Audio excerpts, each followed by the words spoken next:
చరిత్రను చూసి అబ్బురపడటమో లేదా నిరాశ పడటమో చేయడం వల్ల ఫలితం లేదు. చరిత్ర నుంచి పాఠాలు నేర్చుకున్నప్పుడే సమాజ భవిష్యత్తు భద్రంగా ఉంటుంది. దాదాపు 2 నెలల క్రితం ఏపీ డిప్యూటీ సీఎం జనసేన అధినేత పవన్ కళ్యాణ్ ఇటీవల కర్ణాటకలోని ఉడిపి శ్రీకృష్ణ మఠంలో జరిగిన బృహత్ గీతోత్సవంలో జరిగిన కార్యక్రమంలో పాల్గొనడం, ఆయన చేసిన ప్రసంగం దేశ ప్రజలందరినీ ఆకర్షించడం, అందుకు ఆ ఆలయ నిర్వాహకులు, అర్చకులు కూడా పవన్ ని ప్రశంసలతో ముంచెత్తి అభినవ శ్రీకృష్ణ దేవరాయ అనే బిరుదును కూడా అనౌన్స్ చేశారు. అక్కడ పవన్ చేసిన ప్రసంగ సారాంశం దేశవ్యాప్తంగా ఆసక్తి రేపింది.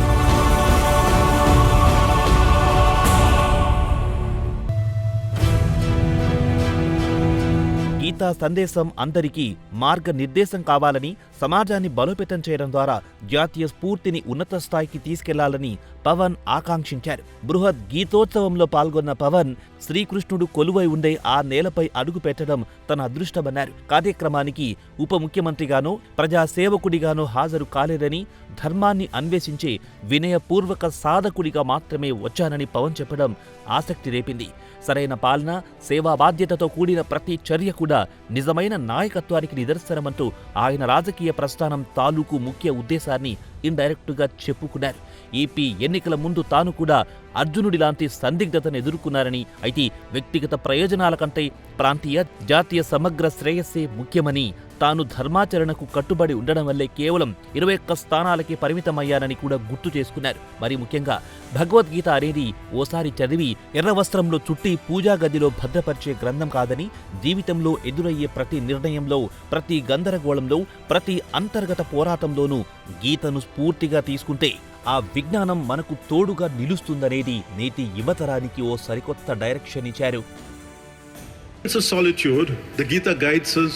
It reminds us that we are not the doer, we are not the kartas, we are merely an instrument, nimitta matralam. The Gita has taught me nishkama karma, to do my duty as an individual, as a minister. It could be anybody, in whatever role I assign. To do it fiercely, completely and honestly, without worrying about whether it will get me results, votes in the next election or not. I don't care. If I do good, let the results speak. Whether it is good, bad, I don't care. So if I stand by truth and I stand alone, so be it. Because the Gita teaches that victory is where dharma is, yato dharmastha jayaha. Today we see a world where Sanatana Dharma is often targeted. And we had seen it in Tamil Nadu also. We see ridicule disguised as freedom of speech.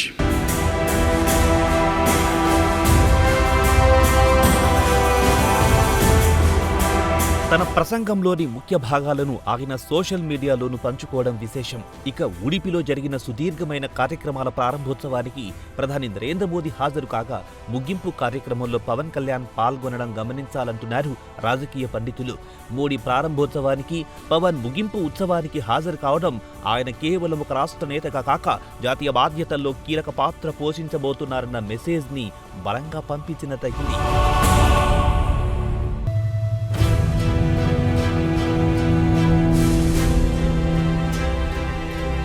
ఈ క్రమంలో జనవరి 18వ తేదీన విజయవాడలో తలపెట్టిన శ్రీకృష్ణ దేవరాయల జయంతి వేడుకలు ప్రత్యేక కార్యక్రమాన్ని పవన్ రాజకీయ ప్రస్థానంలో ఓ మైలురాయిగానే చూడాలనే భావన వ్యక్తమవుతోంది. ఎందుకంటే శ్రీకృష్ణ దేవరాయలు దక్షిణ భారతదేశంలోనే ఎంతో గొప్పనైన పరిపాలన అందించిన చక్రవర్తిగా కీర్తి పొందారు. ఉత్తర భారతదేశంలో హిందూ రాజులు చేయలేని పనిని దక్షిణ భారతదేశంలోని శ్రీకృష్ణ దేవరాయలు చేసి చూపించడం గమనించాల్సిన అంశం. శత్రుమూకలను విభజించి పాలించాలనే నేర్పరితనాన్ని రాయలు అప్పుడే అమలు చేసి విజయం సాధించారు. తన సామ్రాజ్యాన్ని అద్భుతంగా విస్తరింపజేసుకున్నారు. విజయనగర సామ్రాజ్యం వైపు కన్నెత్తి చూడడానికే ధైర్యం చాలని రీతిలో శత్రువుల గుండెల్లో వణుకు పుట్టించారు రాయలు. ఆయన పరిపాలించింది 20 ఏళ్లే అయినా తన వారసులు కూడా అవే అనుభవాలను అమలు చేసేలా చూశారు. విజయనగర సామ్రాజ్య ఉత్థాన పతనాల గురించి ఒకసారి చూస్తే అలాంటి వైఫల్యాలను 21వ శతాబ్దంలో ఎదురు కాకుండా ఏం చెయ్యాలని మార్గనిర్దేశనం లభిస్తుంది. సరిగ్గా ఉడిపిలో పవన్ మాట్లాడింది కూడా అదేనని గమనించాలి.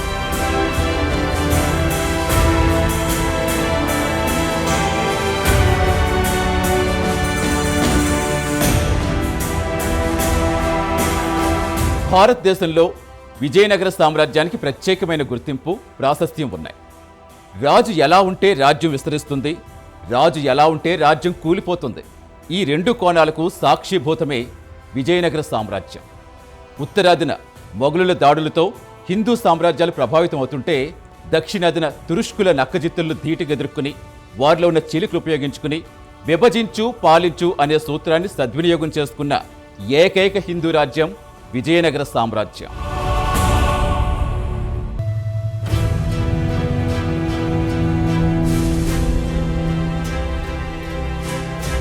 రాజు అంటే ఎలా ఉండాలో శ్రీకృష్ణ దేవరాయలును చూసి తెలుసుకోవచ్చు. కండపుష్టి కలిగిన మల్ల యోధులతను. అంతేకాదు భావపుష్టితో కూడిన సాహిత్యాన్ని సృష్టించి అష్టదిగ్గజాల చేత కూడా ప్రశంసలందుకున్నాడు. అప్పటికే వెలుగుతున్న హిందూ సామ్రాజ్యాన్ని మరింత వికసింపచేయడమే కాక బహుభాషా సామ్రాజ్యాన్ని పరిపాలించిన ధీశాలి శ్రీకృష్ణ దేవరాయలు. కన్నడ, సంస్కృతం, తెలుగు, తమిళ భాషల్లో సాహిత్యాన్ని ప్రోత్సహించారు. దక్షిణాది అన్ని భాషల్లోనూ పాండిత్యం సంపాదించారు. తెలుగు సాహిత్యానికి స్వర్ణయుగం తెచ్చిపెట్టారు. అదే సమయంలో వివిధ భాషా సాంప్రదాయాలకు చెందిన కవులను కూడా ఆదరించారు. విజయనగర రాజసభలో అధికారిక భాష కన్నడమే అయినప్పటికీ ఆయన పాలనా కాలంలో బహుభాషా సాహిత్య సంపద ఉన్నత శిఖరాలకు చేరుకుంది. తెలుగులో అముక్త మాల్యద అనే మహాకావ్యం రచించారు. అలాగే సంస్కృతంలో మదాలస చరిత్ర, రసమంజరి, జాంబావతి కళ్యాణం వంటి అనేక రచనలు చేశారు. భారత ఖండంలో హిందూ రాజ్య వైభవాన్ని పతాక స్థాయికి తీసుకెళ్లిన యోధుడి శ్రీకృష్ణ దేవరాయలు.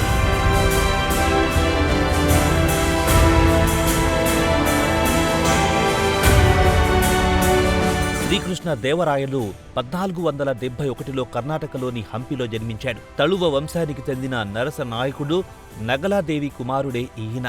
రాయలు తండ్రి విజయనగర సైన్యంలో సైన్యాధికారిగా పనిచేసేవాడు.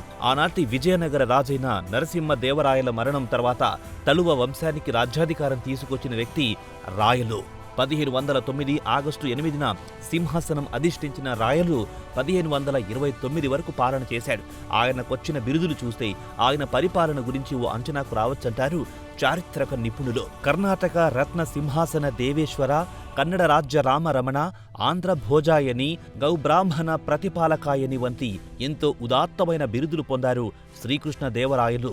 ఆయనకిద్దరు భార్యలు. పెద్ద భార్య తిరుమలాదేవి, చిన్న భార్య చిన్నాదేవి. ఇక పిల్లల విషయానికొస్తే ఇద్దరు మగ పిల్లల మధ్య ఇద్దరు ఆడపిల్లలకు జన్మనిచ్చారు. పెద్ద కుమారుడు తిరుమల రాయలు, చిన్న కుమారుడు రామచంద్రుడు. వారి మధ్య తిరుమలాంబ, వెంగలాంబ అనే కుమార్తెలు. ఇక మతాచరణ విషయానికొస్తే శ్రీకృష్ణ దేవరాయలు వైష్ణవుడు, కానీ అన్ని మతాలను గౌరవించేవాడు.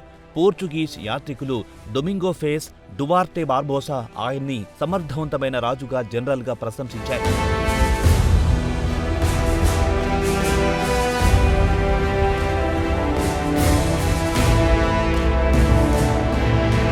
శ్రీకృష్ణ దేవరాయలు తాను పలు రాజ్యాలను ఓడించి విజయనగర సామ్రాజ్యాన్ని విస్తరింపజేశాడు.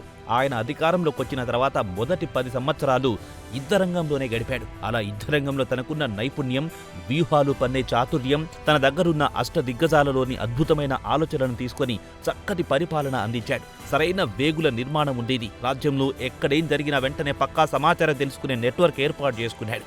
రాజుకు మద్దతుగా అనేకమైన ఆలోచనలు ఇవ్వడానికి బలమైన మంత్రాంగం ఉండేది. మంత్రులకు శాఖలు కేటాయించాడు. ఆ శాఖల మధ్య సమన్వయానికి సలహాదారులు నియమించుకున్నాడు. ఆయన పాలన ధర్మం, న్యాయం, నీతిపై ఆధారపడింది. ప్రధానమంత్రి తిమ్మరుసుతో పాటు ముఖ్య సలహాదారు తెనాలి రామలింగడు ఆయనకు పాలనలో చేదోడు వాదోడుగా ఉండేవారని చరిత్ర చెబుతోంది.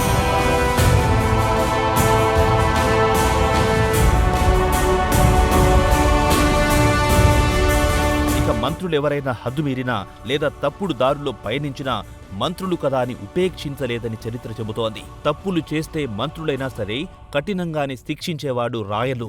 ఇలాంటి వ్యవస్థను ఇప్పటి ఆధునిక ప్రభుత్వాల కాలంలో కూడా చూడలేం. మంత్రులు చేసే తప్పులపై స్పందిస్తే ప్రభుత్వం పరువు పోతుందని, అందువల్ల వారేం చేసినా వెనుకేసుకు రావడమే ప్రభుత్వాల ప్రాథమిక బాధ్యత అనే విధంగా మారిపోయింది. అందుకే ఇప్పుడు చాలా వరకు అసెంబ్లీలో అసలు ఆసక్తికరమైన డిబేట్స్ జరగడం లేదంటే అతిశయోక్తి కాదు.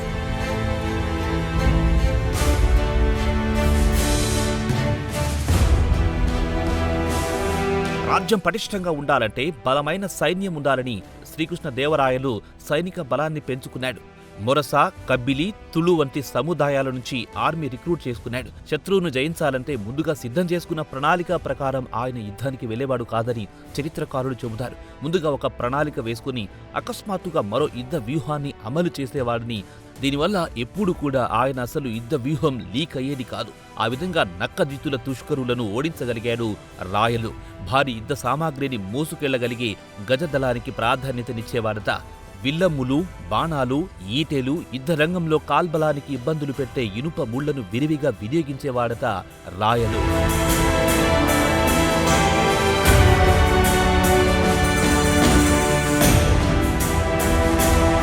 ఇక సైనిక విజయాల విషయానికొస్తే 1509లో సుల్తాన్ మహమ్మద్ను ఓడించి దోఆబ్గా పేరున్న రాయచూర్ను స్వాధీనం చేసుకున్నాడు. యూసఫ్ ఆదిల్ షాను చంపి బీదర్, గుల్బర్గా, బీజాపూర్ను తిరిగి స్వాధీనం చేసుకున్నాడు. 1512లో ఉమ్మతూర్ వద్ద గంగరాజును ఓడించాడు. 1512-14 మధ్య ఉదయగిరి కోటను ముట్టడించాడు. ఒడిశాకు చెందిన గజపతుల ఆధీనంలో ఉన్న ఉదయగిరిని ఎంతో చాకచక్యంగా స్వాధీనం చేసుకోవడం విశేషం. ఇది ఇప్పటి నెల్లూరులో ఉంది. గజపతి రాజు ప్రతాపరుద్రుడి ఆధీనంలో ఈ దుర్గం ఉండేది. ఈ యుద్ధం 18 నెలలుగా జరిగిందని కొందరు, ఏడాది పాటు జరిగిందని మరికొందరు చెబుతారు. చుట్టూ జంగీల్ రూట్ మాత్రమే ఉండడంతో గజపతి సైన్యాలకు ఆహారం అందకుండా చేసి వారిని జయించాడు శ్రీకృష్ణ దేవరాయలు. ఉదయగిరిలో ఉండే బాలకృష్ణుడి విగ్రహాన్ని హంపీకి తీసుకెళ్లి కృష్ణాపురంలో ప్రతిష్ఠింపజేశాడట రాయలు. ఇది విజయనగర సామ్రాజ్యానికి తూర్పు సరిహద్దులో గజపతులతో చేసిన యుద్ధాల్లో మొదటి పెద్ద విజయంగా చెప్పుకోవాలి. అలాగే రెడ్డి రాజుల ఆధీనంలో ఉన్న కొండవీడు, కొండపల్లి కోటలు కూడా స్వాధీనం చేసుకున్నాడట.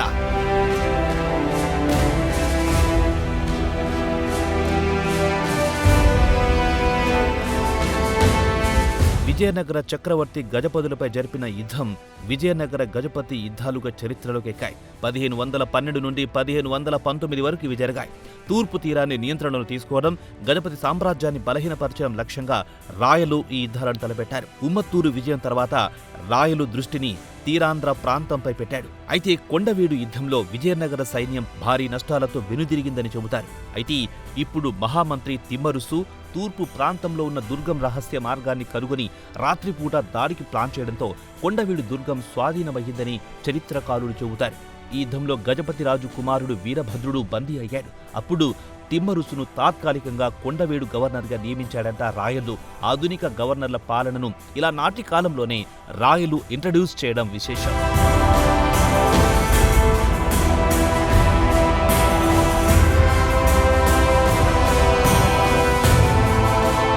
ఆ తర్వాత కళింగ ప్రధాన భూభాగంపై రాయలు దండయాత్రకు ప్లాన్ చేశాడు. ప్రతాపరుద్రుడికి ప్లాన్ తెలిసి కళింగనగర్ దుర్గంలో రాయలును ఓడించే వ్యూహం రూపొందించాడు. అయితే తిమ్మరుసు ఒక తెలివైన వాడని నయవంచకుడికి కానుకల ఎరవేసి ఆ వ్యూహం గురించి తెలుసుకున్నాడంట. ఆ తర్వాత విజయనగర సైన్యం దండెత్తగా ప్రతాపరుద్రుడు కటక్ పారిపోవాల్సి వచ్చింది. చివరికి ప్రతాపరుద్రుడు ఓటమిని అంగీకరించి తన కుమార్తె జగన్మోహినిని రాయలకిచ్చి పెళ్లి చేసి సంధి కుదుర్చుకున్నాడు. ఆ జగన్మోహినిని తుక్కాదేవి లేదా అన్నపూర్ణాదేవిగా పిలుస్తారు. ఈ గెలుపుతో కృష్ణానదిని 2 రాజ్యాల మధ్య సరిహద్దుగా నిర్ణయించాడు శ్రీకృష్ణ దేవరాయలు. అయితే శాంతి ఒడంబడికలో భాగంగా రాయలు కృష్ణానది ఉత్తరాన ఆక్రమించిన భూభాగాలన్నీ గజపతులకు తిరిగి ఇచ్చేశాడని చరిత్ర చెబుతోంది. ఈ యుద్ధాలతో విజయనగర సామ్రాజ్యం తూర్పు సరిహద్దులను బలోపేతం చేస్తుంది.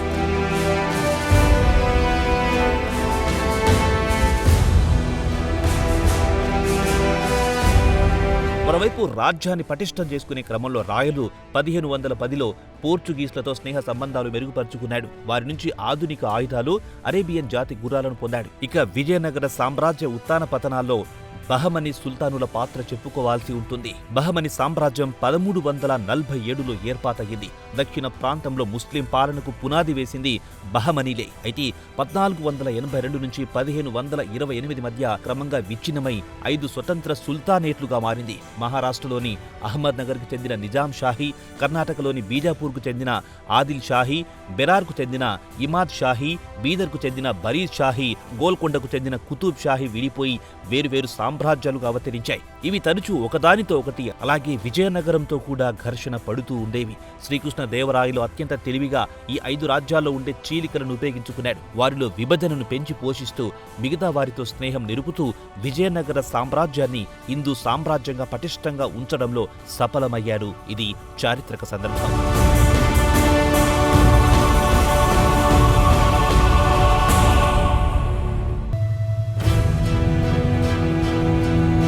అయితే శ్రీకృష్ణ దేవరాయల మరణం తర్వాత ఆయన సవతి సోదరుడైన అచ్యుతరాయలు సింహాసనాన్ని అధిష్ఠించాడు. 1542లో అచ్యుతరాయల మరణం తర్వాత అధికారం అలియా రామరాయల హస్తగతమైంది. తన మేనలుడైన సదాశివరాయలును గృహ నిర్బంధంలో ఉంచి రాజ్యాన్ని తానే పరిపాలించాడు రామరాయలు. ఇక రామరాయలు దక్కన్ సుల్తానుల మధ్య ఘర్షణను ఉపయోగించుకొని కృష్ణానది ఉత్తర భూభాగాలను విస్తరించాడు.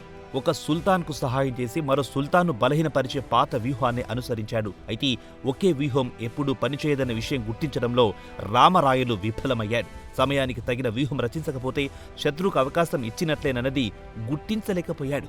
రామరాయలు రాజకీయ జోక్యం, అవమానకరమైన దౌత్య సంబంధాలు దక్కన్ సుల్తానులలో ఆగ్రహాన్ని రేకెత్తించాయి. మరోవైపు ఇస్లాం మత విస్తరణ కాంక్ష ఉండనే ఉంది. చివరికి బీజాపూర్, అహ్మద్ నగర్, గోల్కొండ, బీదర్ ఈ 4 సుల్తానేట్లు కూటములుగా ఏర్పడి రామరాయలుపై దాడి చేశాయి, ఆయన్ను బంధించాయి. అయితే రామరాయలుకు ఇంత భారీ నష్టం ఎలా జరిగిందనేది ఆసక్తి రేపే అంశం.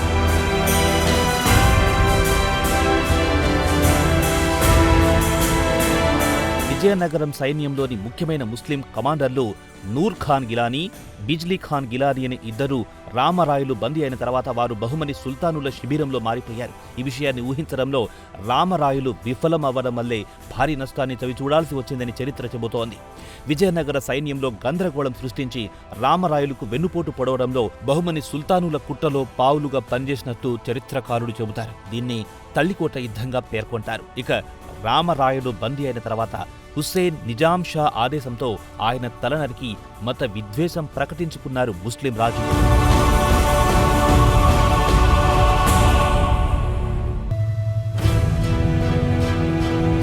విజయనగరం సైన్యం ఓటమి తర్వాత హంపి రాజధాని 5 నెలల పాటు దోపిడీకి గురయ్యింది. విజయనగరం కాలంలో బజార్లో రత్నాలు పోసి విక్రయించేవారని చదువుకున్నాం.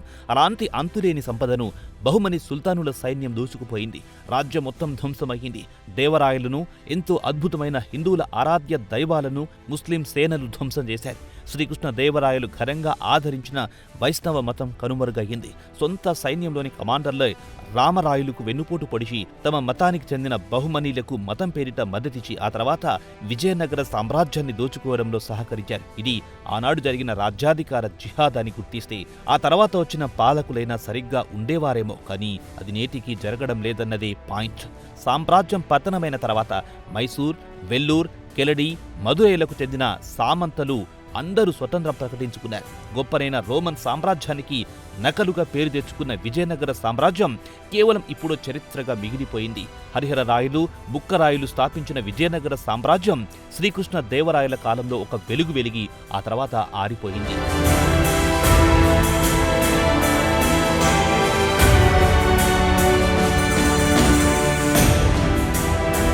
అయితే దక్షిణాన శ్రీకృష్ణ దేవరాయల స్ఫూర్తితోనే ఇప్పుడు కేంద్రంలోని బీజేపీ కూడా పనిచేయాలని పథక రచన చేస్తోంది. అందులో భాగంగానే పవన్ కళ్యాణ్ రంగంలో దింపింది.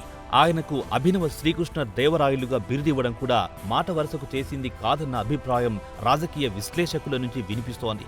కర్ణాటక, ఆంధ్ర, తమిళనాడు, కేరళ, తెలంగాణ వంటి ప్రాంతాల ప్రజలకు శ్రీకృష్ణ దేవరాయల గురించి పరిచయం చేయాల్సిన పనిలేదు. ఆయన పాలనలో చోటు చేసుకున్న విప్లవాత్మకమైన మార్పుల గురించి కూడా చరిత్ర ద్వారా అందరూ చదువుకున్నదే. అటు పవన్ కూడా ఏపీలో తన మార్కెంటో చూపిస్తున్నారు. ఇటీవల ఏపీ నుంచి తెలంగాణలోని కొండగట్టు ఆంజనేయ స్వామి ఆలయానికి భారీగా నిధులిప్పించడం గమనించాలి.